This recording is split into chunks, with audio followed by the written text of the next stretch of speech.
I don't consider myself an expert. I consider myself a practitioner of a craft.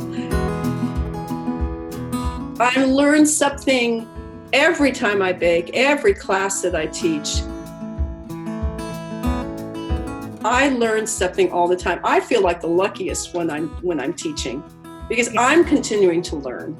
I don't think that it's possible to know everything that there is to know about pie in one lifetime. It's an immense subject.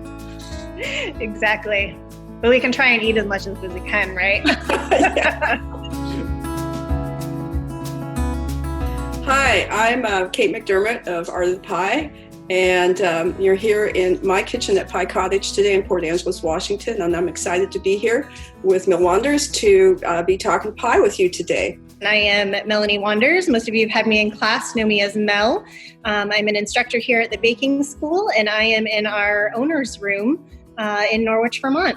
And I think it's important as we kind of start talking about this that there's not a right or a wrong pie, that pie is so subjective. That's kind of the pie that you like is the best pie for you. And some people might like a saltier crust. Some people might like butter crust. Some people like filling with a little sauciness. Some people like it to be very, firm and sliceable.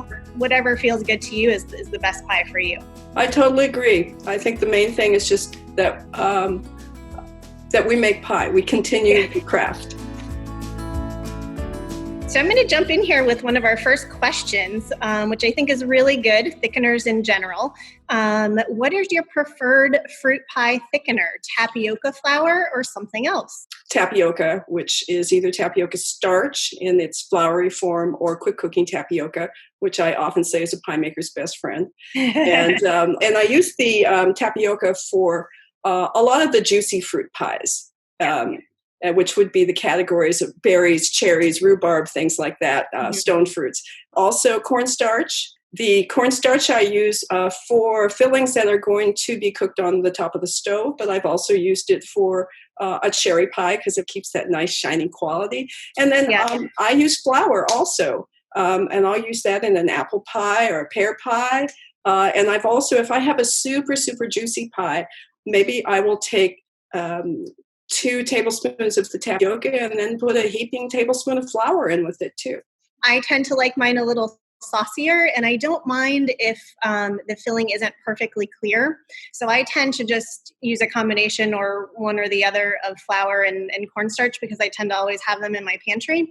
When you are using your thickener, whatever it is, be sure and see the steady bubbling coming through your vents so that you know that all of your ingredients in your fruit pie filling have actually cooked. If you don't see any bubbling coming through the vents or through the top of the lattice, it probably needs to be in there longer. And then to let your pie set up.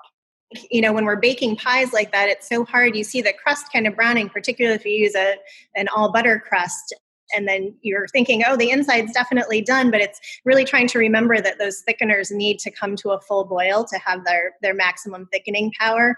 So hard to not cut into a really warm piece of pie, but it'll set up much better if you can let it cool. It has to have a little bit of ooze.